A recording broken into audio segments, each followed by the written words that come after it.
watching TV either. How much did you hold out for, brother? 4,000, 5,000? Take away a zero? Martin! You played me first. No, Martin, you lied to me too. Oh, Gina, don't be the kettle calling the pot or the pot calling the kettle.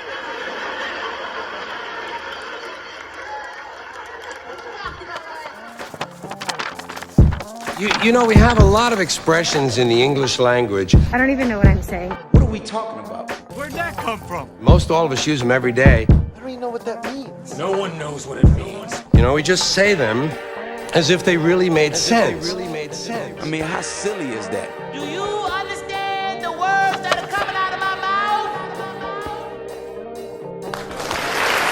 What the is he talking about? We're talking about what's the word, y'all. You know what it is, and you know who it is. It's a me, Mario. Welcome to Appraise The Phrase. Origins of everyday expressions. I almost forgot what we was doing, y'all, because of the beat. I think it's Monique, bro. I think Monique got you shook, maybe, possibly. Welcome to Appraise The Phrase, origins of everyday expressions, where we're here to do three things: unveil the origin, confirm the meaning, and assess the value of everyday common phrases. You know who's in the building with me. My dog, 20 was good with you, man. Yeah, like, what they do. Ain't nothing, dog. I'm chilling, man. I'm chilling. Energy's up. I'm chilling. You are in Miami still, I assume. Oh, it's real nice, man. It's a little cold, man. It's about 72 today. That's chilly. That's frigid. You see, I got the track on, the track jacket on, because I know that's how I go. And today, we are donned and blessed with the intellectual prowess,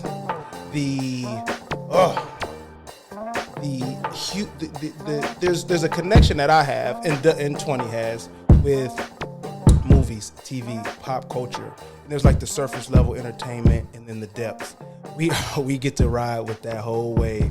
Today we have screenwriter, director, and owner of What We Watch with us today to appraise phrases. Monique, aka Peach. Ooh, what's let the up? audience show some love. Ooh, talk to him.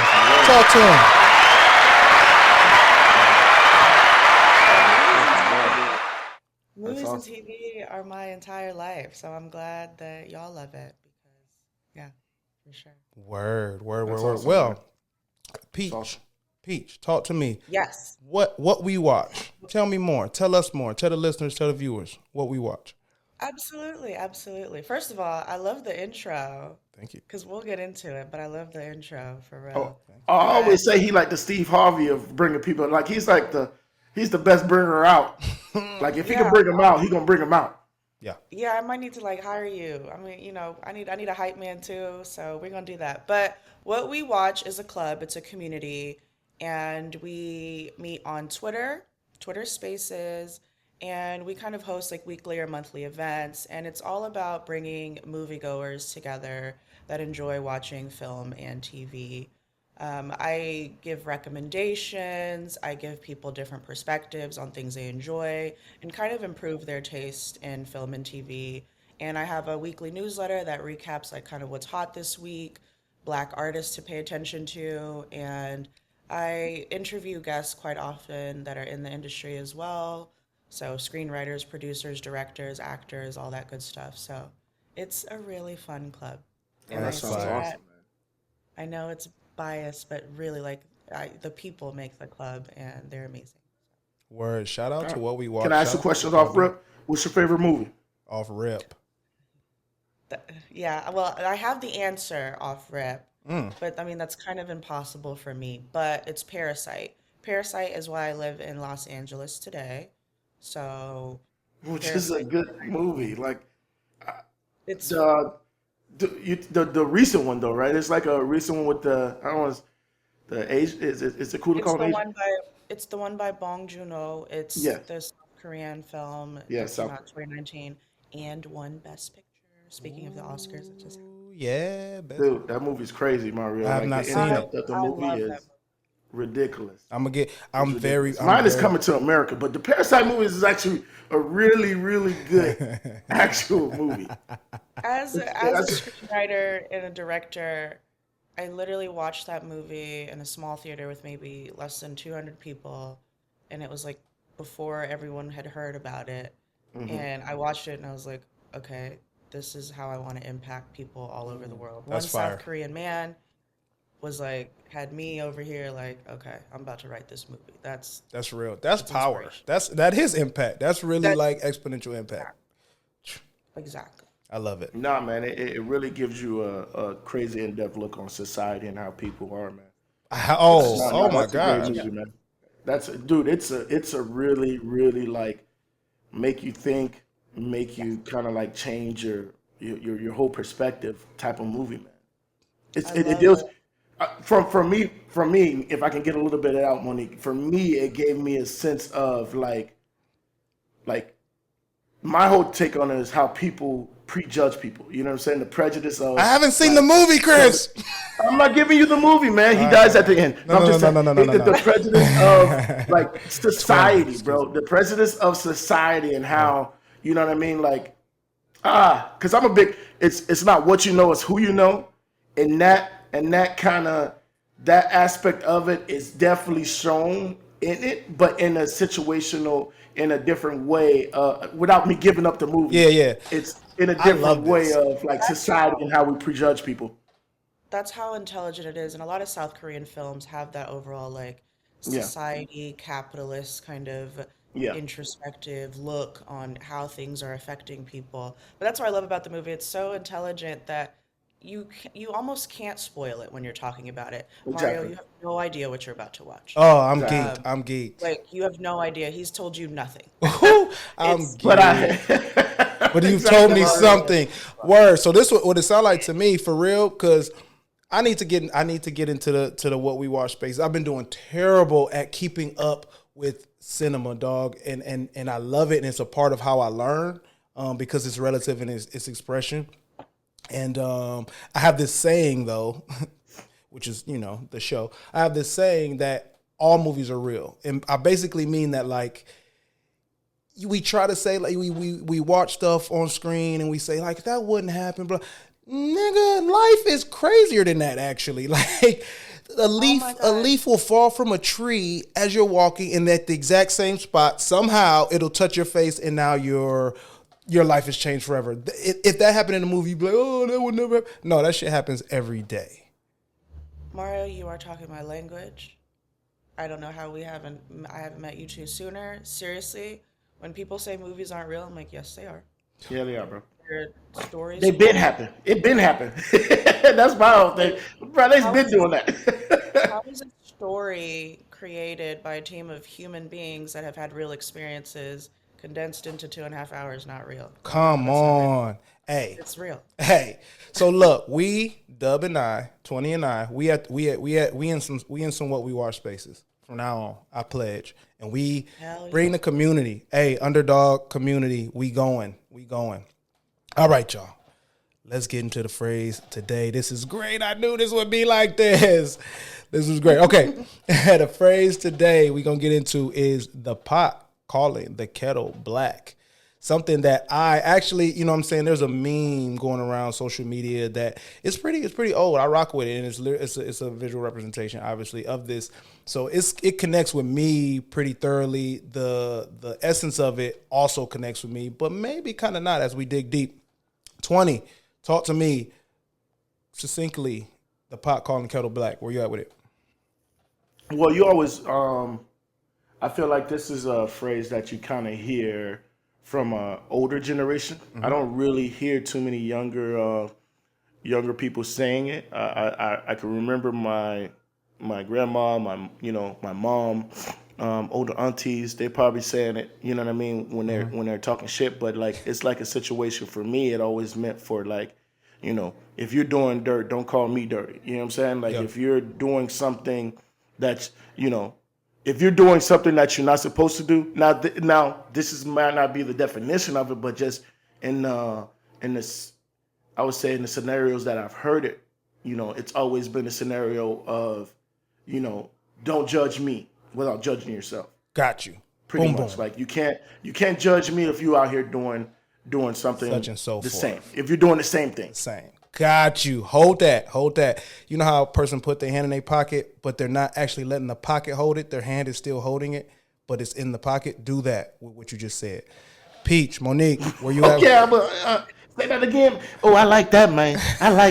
Say that one more time, man. I gotta write that down. Yo, man. you know, cause I do it. I'll have something. I'll put it in my pocket, but the pocket's not holding it. I'm not even trusting the pocket. I want this back out of my pocket so bad that my hand's only in my pocket for the general public. I'm still holding on and it's coming back out. Monique, talk to me.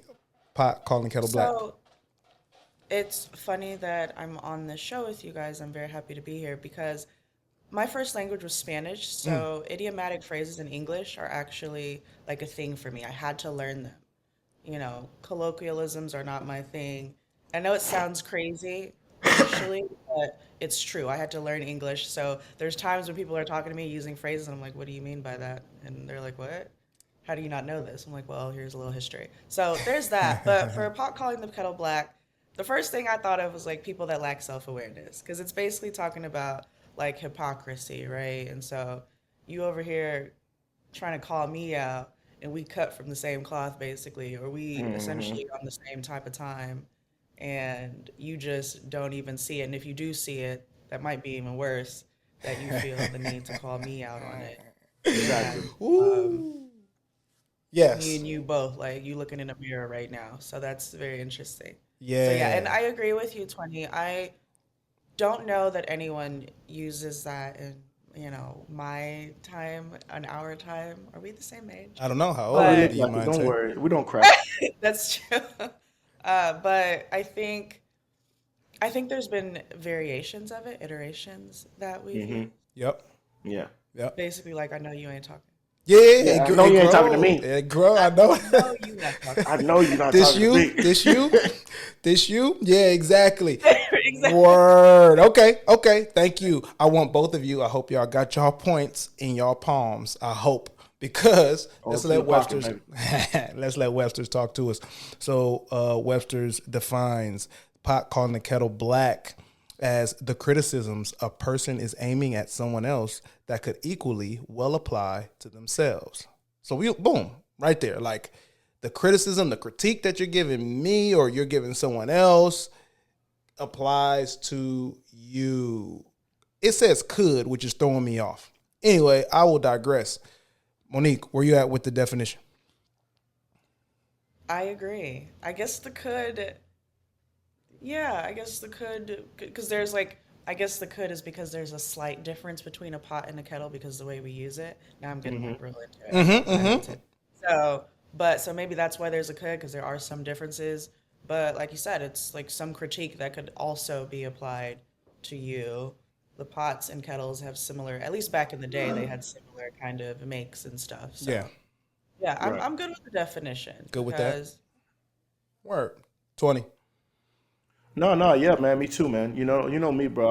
I'm like I want to say a wordsmith, but I kind of look at each word as its own identity. So if you add could, that definitely changes it for me too as well. You know what I'm saying? Because that leaves a possibility of, I'm just out here talking shit to you, even though it doesn't matter to me. You get what I'm saying? Even though exactly. we might be from the same society. Like say with the could, that kind of opens it up. Like, hey, yes, I'm from the same era you from. You know what I mean? I've been through the same era that you've been through, but yeah, something might be a little different. You know what I'm saying? Get your dog, that's man. what, Get your dog. That's what it might be.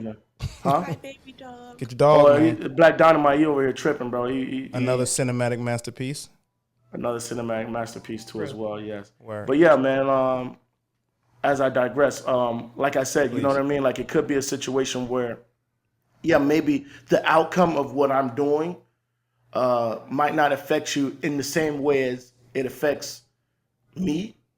You get what I'm saying? Yeah, it but I'm still a affects critique. you. You Yeah, get what yeah, I'm saying? I'm Like still say, speak on I'm your ride to school, but you late and I'm not late, but still I need to ride to school type of deal. You get what I'm saying? Like, so it's a situation where, yes, it could hinder what I'm doing, but yet I'm still in the same boat, even though, you know what I'm saying? Like I might not be in as much trouble or it might not affect me as much as it do you. Well. I like that you both rock with me on the could part, because as I was doing the research on this, it got interesting for me. So let's get into the origin.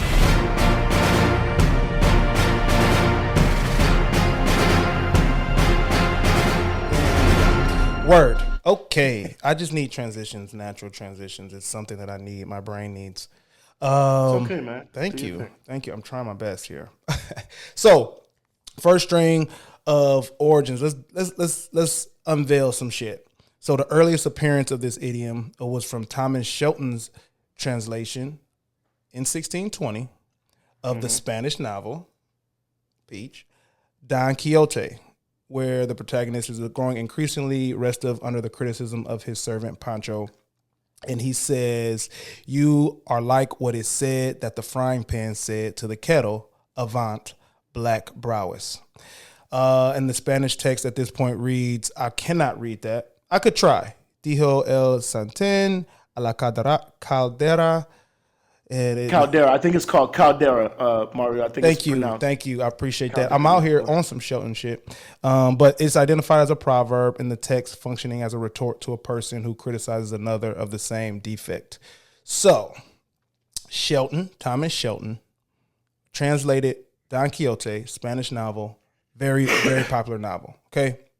Let's get into Thomas Shelton. Why it matters that it's Thomas Shelton's translation. Very big deal. So Thomas Shelton's claim to fame in general is being a translator for Don Quixote. That's how big this novel is, and we'll come back to that. But Shelton is an Irish, is of Irish descent. He's an Irishman who actually got mixed up with the British, the English intelligence services back in the day, got caught up on some either intentionally or unintentionally, so like enemy of the state type shit, and the nigga went on the run. And went on a run. Okay. Yeah, went on a run, ended up in Spain. Right? Was that what he was saying as he was running? Like, man, y'all calling the Kettle black as he run. Fugitive. I love that. He's a fugitive of the state. That's what he was saying to the world. Like, yo, yeah, to the English, because obviously I think around that time, I didn't do the other research. In the 1600s, the Irish are still oppressed by the English. Not sure, but likely, because we're all still oppressed by the English. So he made it to Spain in 1601, right? So that's where that connection starts. And he like is hiding out there, and he had hoped that over time, based on his work with a couple famous writers, because at the time writing was considered of high value in society, that he would eventually get pardoned. He did not, so he spent his final years as a Franciscan. So he never went back to Ireland. He's on the run. And basically, there is a biography of Thomas Shelton's life, or inspired a biographical novel called Behind the Tapestry by Lenny McGee. So if y'all want to see that, check that out, because I feel like Thomas Shelton is just like everybody. He was like, I got to figure out a finesse for this life shit, because either I knew something was up with the English intelligence agencies, or I didn't and got caught up and I ran. Here's the thing, though, about that. So regular ass Thomas Shelton came up to Spain on some running away from the state shit, and he became a translator because he was hanging out with the writers, and he must have a decent personality. But this man's translations are poor. Our poor level of translation. Wait, hold on, wait. Yes, he didn't really know Spanish, right? So he was faking it. He was fronting, bro, the whole time. Fugitive. Yes, yes. Hey, Mo, what he was a parasite the whole time, dog. A front fugitive. Yo, like on the whole run, time, bro. So Pete, see his translation. So he translated the first part of Don Quixote, where this essence of the phrase comes from, in 1616. No, before 1616, and then he did it again when Miguel Cervantes, who wrote it, died. So he's like, I'm gonna go back and Buddy not here, so I'm gonna get like he ain't gonna be able to tell me what he meant. I'm wrong. Yeah, that I'm actually off. So Thomas Shelton's translation from the English standpoint, is looked at as racy spirited rendering, which showed the faults in his translations. And John Ormsby, who is like a very famous English translator, said that that he didn't know Spanish well, and that he almost like wasn't qualified to translate it. He obviously wasn't qualified. He was not qualified. For example, gustos means delights or likings, and someone confirmed in Spanish, but Shelton translated it as gusts, like gusts of wind. No, he didn't. Like those things are not the same. No, he didn't. He did. And then dedos, which I think literally means fingers. Is that right?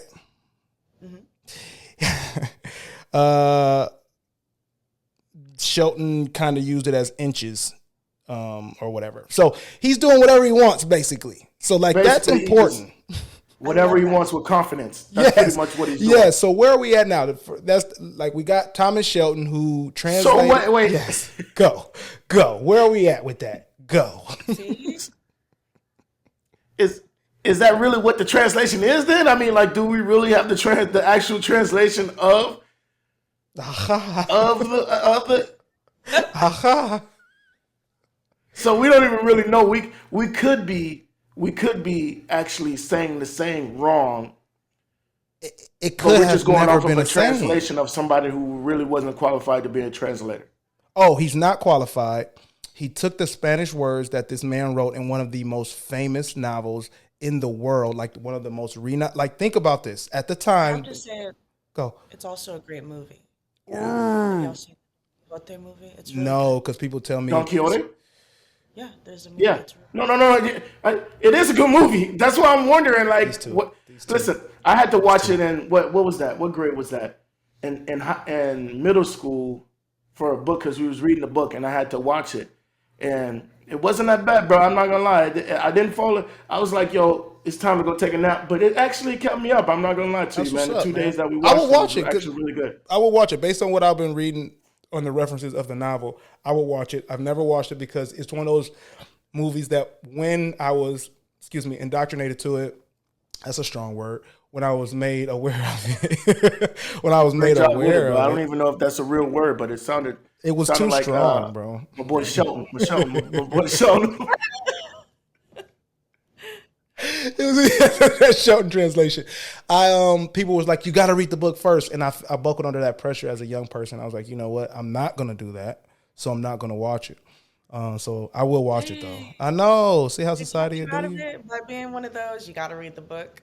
You're not on that. Dude, honestly, I watched it because I didn't want to read the book. I'll be honest with you. I was just like, yeah. See? Shit ain't got no pictures. No, I'm just kidding. See, the thing about it, so like, we'll get back, but like Life of Pi, the movie made me read the book. The book's much better, but you know what I'm saying? Like Life of Pi is wonderfully done, by the way. Wonderfully done. Yeah. And the movie made me read the book. So adult Mario will definitely watch Don Quixote. Probably still never read At least audio it, bro. Audio and No, I'm gonna watch the movie. Is what I'm like saying. Jesus, bro. It saves me a lot from these books. Audio saves. Don't judge me, Monique. Don't judge me. All right. Jesus is in all forms. Jesus comes in all forms to me. All right. Do you have a Kindle? You know what? I have no. I used to have the Kindle, then I just got the audio because Amazon is taking over my life. Mm-hmm. You know what I'm saying? So I got the audio joint and I just put it on the phone on the way to work or whenever I'm out on the balcony or whatever the case may be. I just sit there and y'all be listening to books like podcasts now. That's crazy. That's crazy. Trust me. Listen, I'm and you know what? I'm not afraid to admit it. I am not ashamed of it. I am not ashamed of it. I just performed a version of the pot calling the kettle black. Yes, you did. Yes, you did. You oh my God, this is a great. It? And ladies and gentlemen, thank you for listening to the podcast. There we go. We can wrap. That is a wrap. Tune in next week. Thank you, Monique. I told you the intellectual prowess. Like not only will You're making me live into a lot. I'm telling you. All right, so we figured out that Shelton is. I don't want to call him a crook. I'm actually going to look into this biography to see like about his life. But he definitely finessed. I'm not gonna say crook. He's a finesser, bro. Finesser, maybe not scammer. In this time, we could say finesser. He's a finesser. Mm-hmm. All right, let's move to the second round. It's a few. So here's the thing. Okay, Monique, expound, because you keep like, I feel like that's bail. Are you throwing them bail? Are you throwing them like grace with being a fugitive, doing these things? You're reading me perfectly, Mario. Yes. I don't know. I feel like it's pretty powerful to just be like, I'm gonna say that this is this. And guess what? I'm about to be credited in a few hundred years for it in an article. Yeah. And I don't even know what I'm talking about. Last person did that was King James. Okay. Oh, no, that's too much. Thank you guys. Thank you for listening to the podcast. Exactly. We got to wrap again. Whomst among us, right? Like, Among us. Wouldn't you like to say some crazy stuff right now today? What? Who are you telling? Later, and they find out you didn't know what you was talking about? That's impressive. That is impressive. You know what? What do you think they're going to be saying about this show 10 years from now? Oh, my gosh. 10 years. First of all, the statues that are built off of this show, they will be, first of all, they will definitely be economically friendly. Ding. I like that. I like that a lot. And I have nothing else. Take that. I have nothing In my former life, I was an environmental engineer, so this is perfect. Bam! Wow. Points. Points across the board. That's a whole nother thing. That's a whole nother life. Former life. Here we go. Origin. Let's get the next round of origins are out here. So, Shelton, fugitive who made away. That's what we're going. Fugitive who made away. So let's talk about Don Quixote a little bit. It's in the Western literature. It's labeled the first modern novel. So as novels as we know it, number one, and you know how it is to be the first. And it's considered one of the greatest ever written. Okay. So it's also the most translated book in the world, which makes Shelton's feat even more impressive because it's the most translated book in the world. And he's famous for translating it. And that's it. Like, he's not famous for doing things and then use that skill to say, I am qualified to translate. This nigga said, I am in a foreign land. I'm going to translate this book that everybody loves. Okay. That's what they be doing. That's what they be doing. Let's say that the Irish, or I don't know. Happy St. Patty's Day, man. You know what I mean. I do. Okay, so when it was first published, Don Quixote was interpreted as a comic novel. And after the French Revolution, it was better known as a central ethic novel where individuals can be right while the society is wrong. And it's seen as a story of disenchantment. I think that's important because with the positioning it with the phrase, it does make sense why something like the pot calling the kettle black would be in a novel about like the weird juxtaposition, the weird positioning of society, and how like there's good shit going on in this bad shit, or is there bad shit going on in this good shit? Good people are bad people, whatever, that whole dichotomy. So let's think about this. The author of that, Miguel de Cervantes, okay, Spanish dude, born in 1957. He's a well-known writer, one of the greatest writers in the Spanish language, and basically created novels. So that's his claim to fame. I'm not going to expound on his life too much because it's not directly connected to the phrase, even though very interesting person. But one of the interesting things about Cervantes is he signed his name Cervantes with a B, but whoever were at the printers was like, I'm going to go with V. I'm going to say Cervantes. Yo, it's just some fake fraudulent thing all over this phrase, bro. Like, dude, what is going on with this phrase? This phrase is like seriously, bro. Yeah. Huh? I'm glad we're phasing this phrase out. We have to. Yeah, bro, because I thought this was going to be just like a simple, easy, your mama said it, my mama said it, her mama said it type of phrase, bro. But I'm realizing that nobody got this phrase right, bro. Nobody. I didn't even know it was a Spanish phrase. This is the 15th iteration of it. Already, and we're in the 1600s. We're still in the 1600s. We're in the 1600s. Okay, so that's crazy. This phrase that was translated incorrectly is in one of the largest, most famous novels in the world, who authored it and whose name we are currently mispronouncing because of a false translation. I just want to connect that as to how this got to where it is today. Fraudulence. Okay. So now let's talk about these variations. Fraudulent. We got all that background. It's not on stable ground is where I'm at with it. Would y'all agree? Monique, would you agree? It's not on stable ground? Definitely agree. Fact. Definitely agree with it. Word. Okay. Definitely agree. So let's talk about the variations then. So among the several variations, early on, the one where it begins to be like pot, pan, whatever, and the color black being the thing, was that the word culi negra, black arse. Is that correct? Did I do that right? Maybe. Culo negro. Yeah, cool. I think it's cooler nigga. Thank you. Thank you both. Thank you both. Give me grace. Give me grace. Funny. And it makes it clear Monique, that best line. friends. I hope you know that we just became best friends, Monique. I just want you to know. And it makes it clear that that wording makes it clear that the phrase is positioned by the pot and pans being made dark and dirtied by contact from the cooking fire, which is like you are black because you get cooked, just like I'm black because I get cooked. So and that's important to point out. It's like we're called each other black from the same environment that we doing the same shit.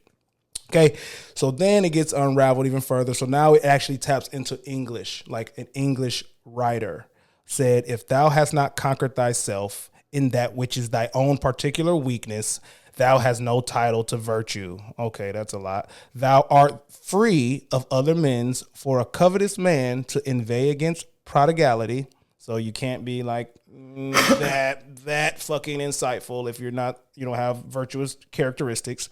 And like that's like saying an atheist against idolatry, a tyrant against rebellion, or a liar against forgery. And a drunkard against intemperance. I know.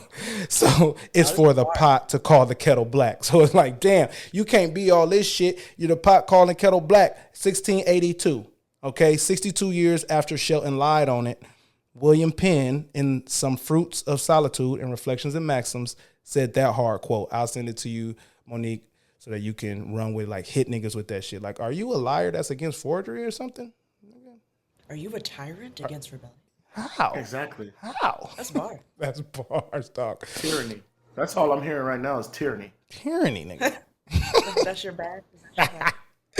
Exactly. So now we move into like now the iterations are going. So solidified it, pot calling kettle black in English. Now we rolling. So, and then it came out that in 1876 in St. Nicholas Magazine, an issue of St. Nicholas Magazine, a poem was written by St. Nicholas, and it said, "Oh, said the pot to the kettle, you are dirty and ugly and black." I don't like that line. Not in 1876. You know me, Mario. I say this every Take show. the floor, y'all. Take what the floor. time? When did they say these things? Because you know the mindset of people during the time that they're saying this, bro. So you always got to let me know what era did they say these phrases. Because mindset is the same as today. Today's time. They still on that, but yeah. Oh. You know what? Of course, there's always some. In history, there's always something with these phrases. So Trust me. Listen, hey. Every show is always something because I really got onto the show and I was like, we're gonna uncover some stuff because as soon as you let English get into it, there's a little bit of racismo that comes in. Of course. Let me hit you with one real quick. So don't throw the baby out with the bathwater.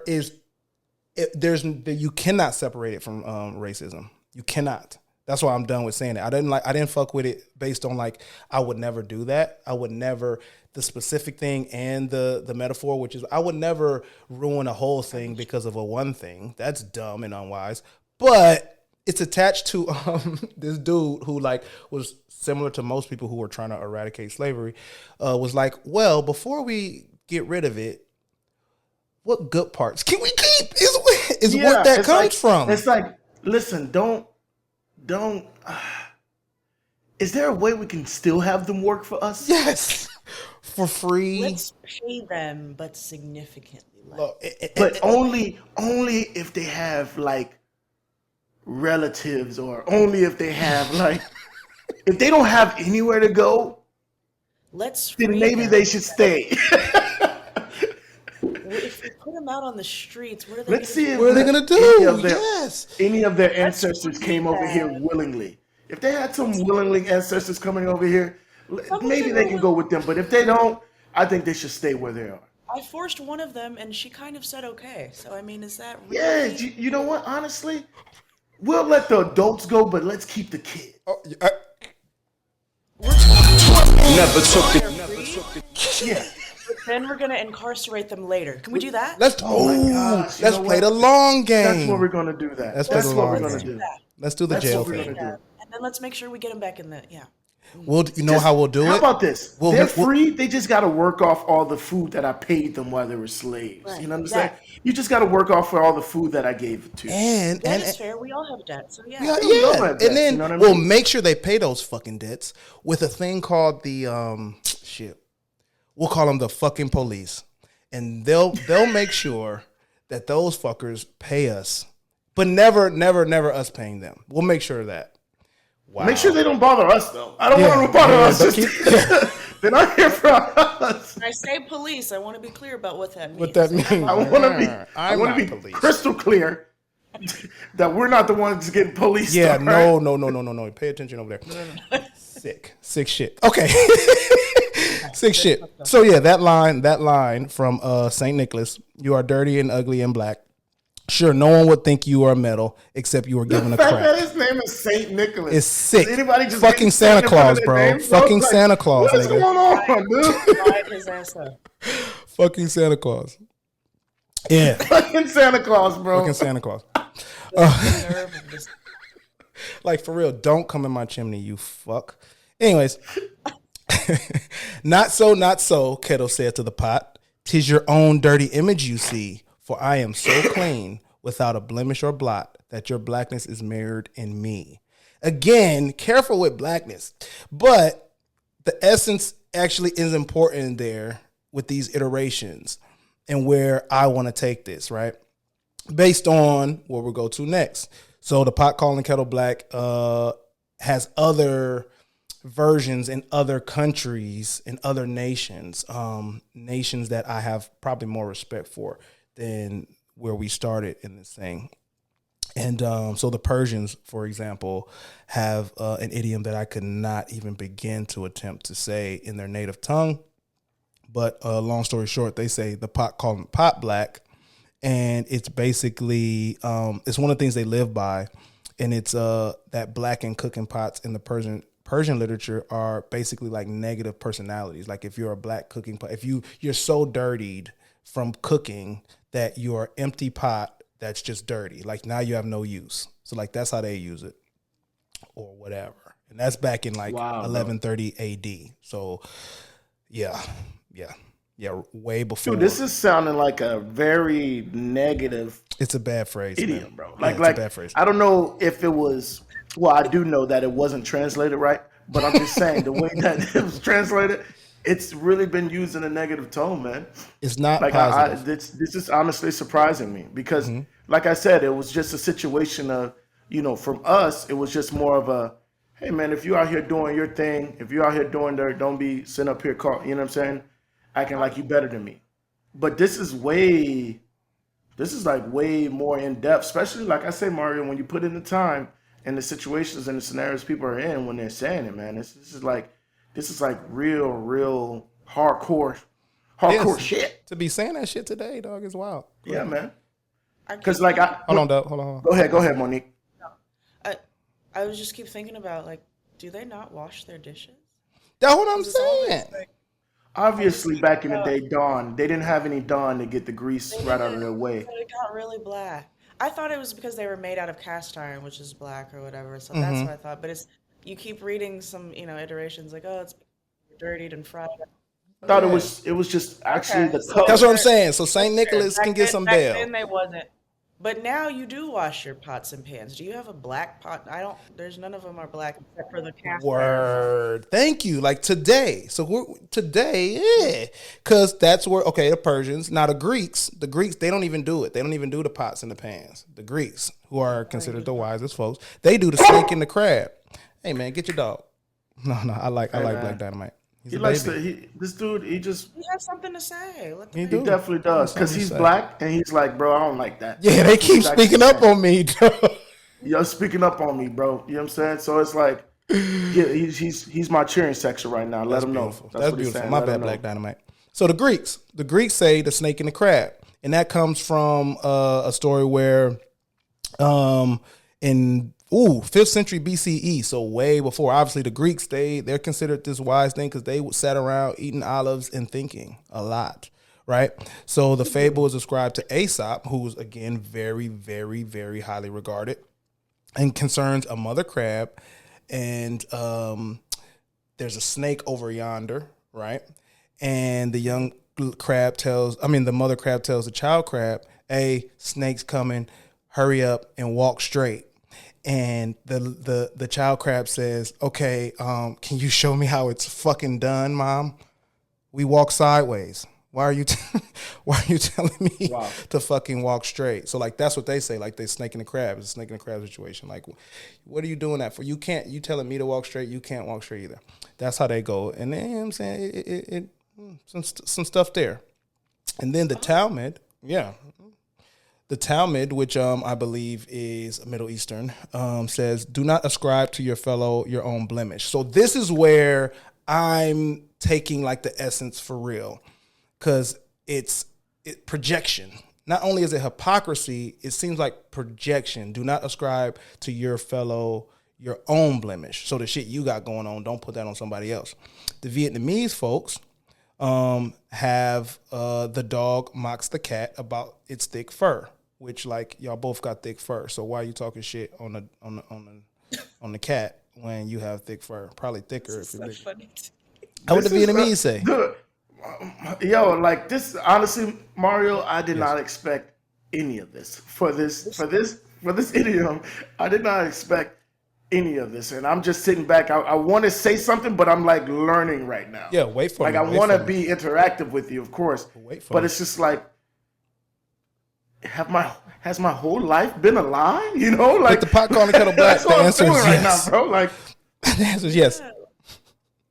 That's what I was saying. Like initially, I was like, "There's a lot of iterations of this. Like, people be hypocritical and projecting. So we have had there's a lot of languages, regional kind of, discussions around this pot calling the kettle black."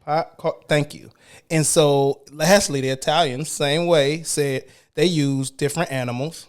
The ox mocks the donkey about his horns. So it's like, come on, dog. Like what? So with all these iterations, I'm coming away with this.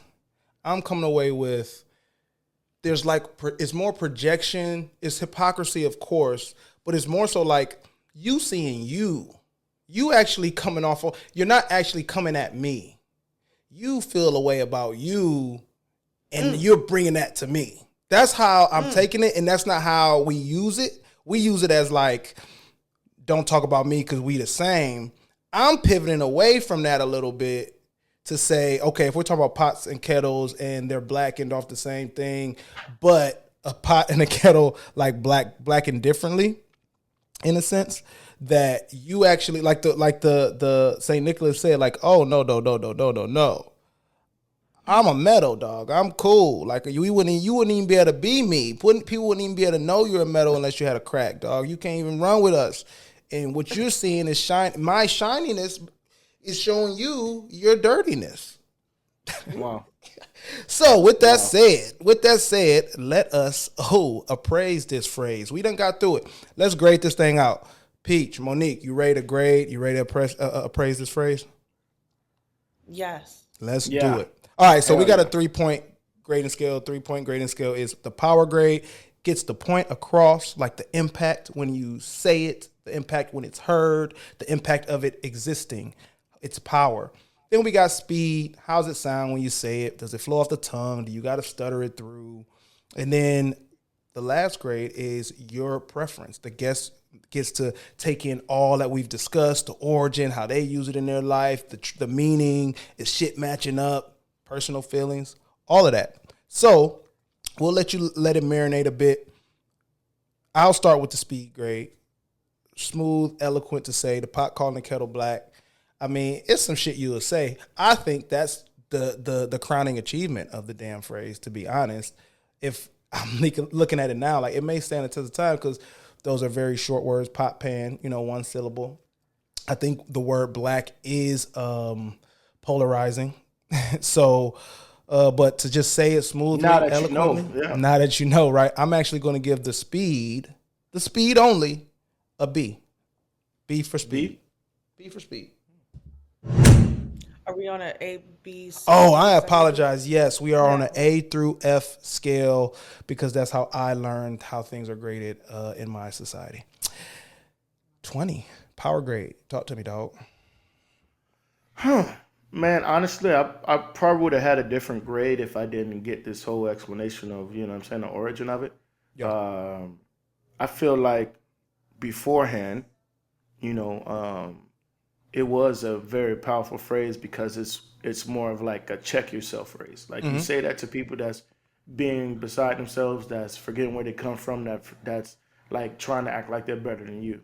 And that's really what, you know, my initial state was. It wasn't me, you know, it wasn't the person that was saying it that's coming off negative. It's the reaction of the action.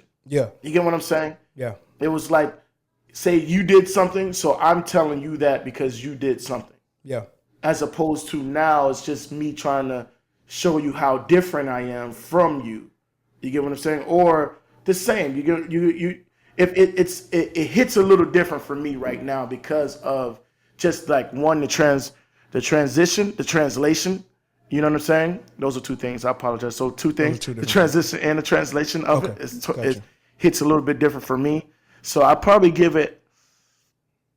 I'm thinking C minus, man, because just a lot of the power from it that I once gave it has been taken away because I know now the origin and the translation and the time people are saying it and why they're saying it and stuff like that. So it kind of takes an awful lot away from it for me personally. That's so good. I'll give it more of a C minus, man, because it was one of those things. Like I said, man, you know, you hear it from your older relatives because that's something that they was always checking each other. Hey, don't be talking about me like this because you from where I'm from. Yep. And it's like, I feel like that's not even the definition no more. It's not. It never was. You feel me? I feel like that's not even the definition of it. So now when I hear it, I'm gonna have to check people. You feel me? Like slow up. C minus, you say? Ignorance is bliss, and I'm not ignorant of it no more. So it's really gonna haunt me for the rest of my life. Ooh, a little. Ooh, ignorance is bliss. C minus. C minus, bro. Alrighty. Shit's whack. Shit's whack. Monique, Peach, hit me with your preference, all around preference, everything included. What do you grade this? A through F. So let me say a couple things. First Please. of all, But just a couple, please. But just a couple. Yes, from the fraudulent finessing fugitive to Ooh. where we at now. The word that stuck out with me with one of your definitions was defect. And so it's definitely like, how you gonna call out my defects when you haven't even addressed your own? Which is like kind of my first comment on the show was like, you lack self-awareness. Right. You are so aware of my defects and you're not even addressing your own. So that was interesting. I'm gonna have to give it 20. I had this in my head before you said anything, but I'm also going to give it a C minus. And I was like, guys, I've told you. here's why. It's basically the same thing that you said, but mostly because the impact is definitely there. You said impact and like, you know, rolling off the tongue. I've used this phrase twice in my life. Maybe I'm not kidding. I literally don't use this phrase, but I use iterations of it. So the biblical one, which is like, he who's without sin cast the first stone, basically. Or if you in a glass house, don't be throwing stones, right? We've heard of that. There's even like a super playful one that a lot of movies and TV shows do. Where it's like, you're pointing a finger at me, and there's three pointing back at you. From the so it's like, again, you're trying to call me out, but you calling yourself out. So I'm gonna have to give it a C minus. Impact is huge, but I would use a lot of other versions of the same idea of calling out hypocrisy and projection. Get it out of here. C minus. Lack of C minus. I thank you so much. couple things before we wrap up. Peach, tell us more about what we watch, where we can find you and what we watch, and how we can just be involved and support. Absolutely. So, first of all, subscribe to my newsletter at whatwewatch.net. I'm on Twitter. Again, we keep up with everything: the Oscars, Critics' Choice Awards, SAG Awards, everything. We get into all of that, and then all of the hot new shows you got coming out, all the black actors you got to support. Whatwewatch.net, and then on Twitter, twitter.com/www.filmtv. I'm on Facebook as well. I'm on YouTube now as well. I can't tell you the whole URL, but just look up What We Watch. We'll have it in the show notes, y'all. And absolutely. So again, it's just everything. It's for casual moviegoers to people that create movies. Basically, is the breadth of the show and what we do. So that's a fire spectrum too, because I don't know, for everybody it may not be this way, but to get the elements, you know what I'm saying? I think in the streaming era we're starting to really, really see like, oh, the elements of what the final product are just as, sometimes depending on how hard that final product is, how tough it is, are just as entertaining, just as impactful, just as connection worthy and relation worthy. So thank you. 20. Are you putting together any movies, or are you just strictly screenwriting, producing? yeah, that's what I do. I write movies and I direct movies, and I'm in a movie. My producer put me in a movie the other Let's day. do Like, I don't want it. to do that. That's not my calling. That's not your But call. like one of my pillars of what we watch, now that I've been on both sides, I've been on the side of creating movies, which is an amazing process. It's very collaborative. And I tell people, when you listen to a song, you go look up the artist and you listen to their album, or you listen to other songs by them. When you listen to certain artists, you want to go and look, but can you tell me the director of the last movie that you watched? And did you go watch the other work? That's And real. so that's kind of what I want people to, kind of do with these artists, because directors, filmmakers, cinematographers were artists. So yeah, if you watch a movie, you're go right. look at the director and then go see if you like any of their other work, because you probably will.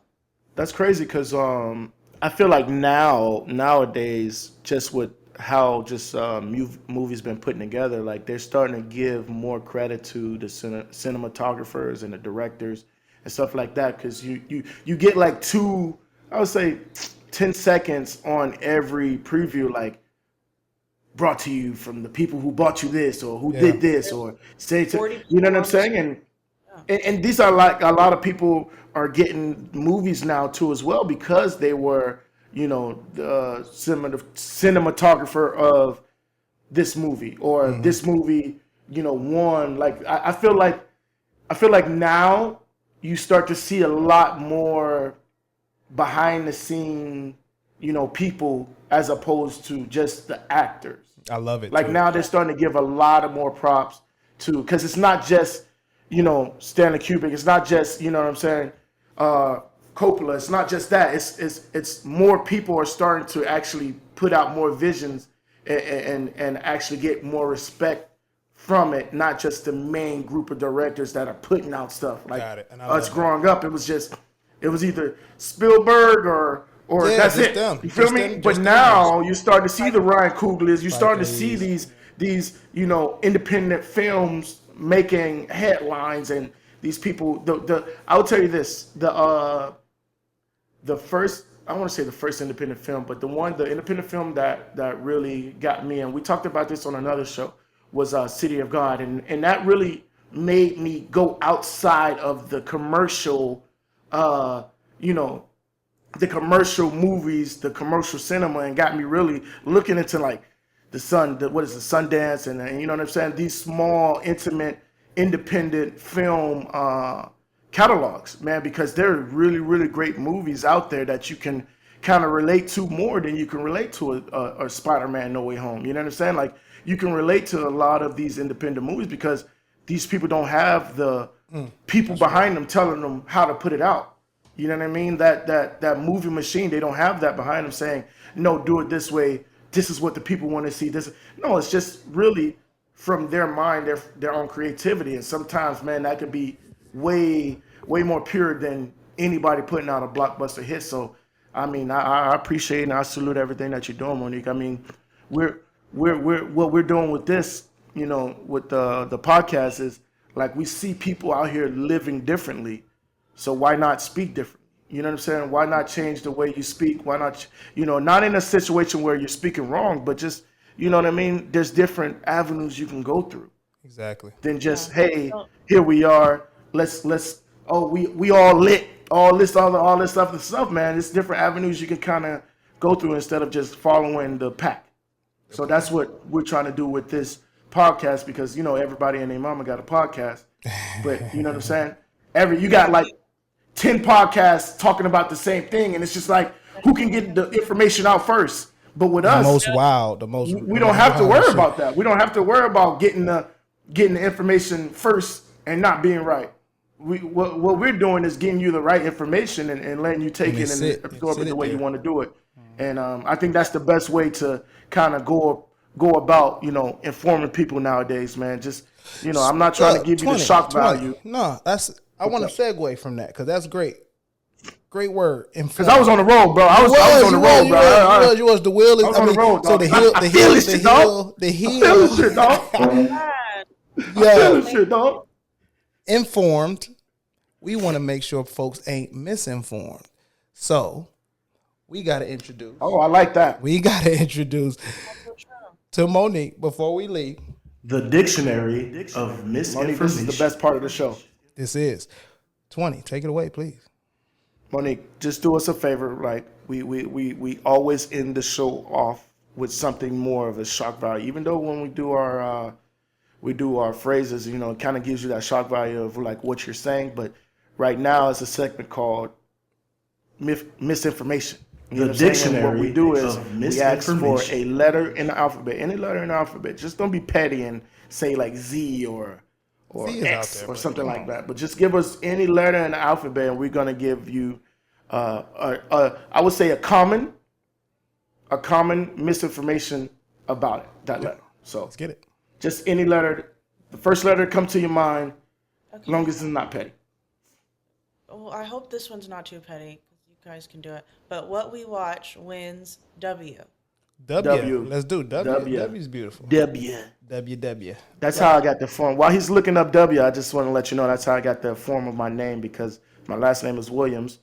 And when I went to college, since I don't know if you know, but I'm from Miami. So when I went to college, first time I got on a plane, first time I seen snow is going up to Pittsburgh and meeting Mario and all these guys. And they used to call me W because that was my last name. And it just went from saying W to Dub to what's a dub, 20. And that's kind of like the evolution of my.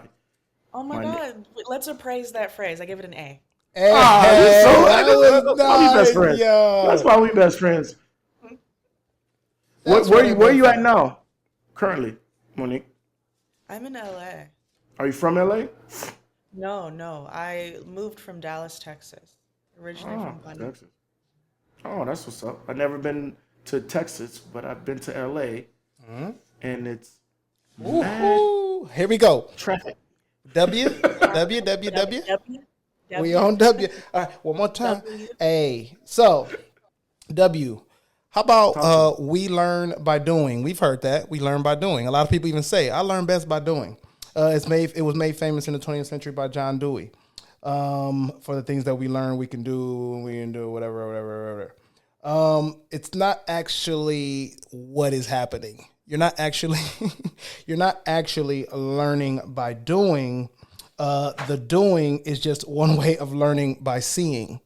You're actually still using sight. You're not really learning by doing. You're learning by seeing. And you're also learning by verbalizing.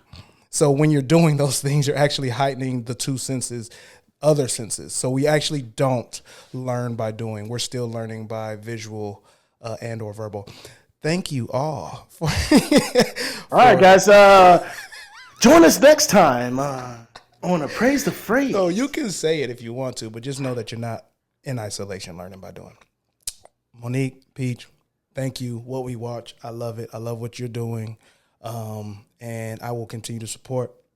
And again, like I said, I'm sending the Underdog family, the Underdog mob, the Underdog Mafia, and the Expression Appraisal team over there. You can find us at Apple Podcasts, Spotify, Google Podcasts. We're all fucking podcast platforms are. You can find us on YouTube, Underdog YouTube page. Hit us up on Patreon. We serving up extra things over there with a membership. And shout out to my nigga 20.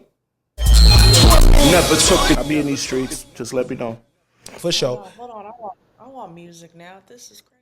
Oh, we got. You know We what? got some music for you. We got something for everybody here.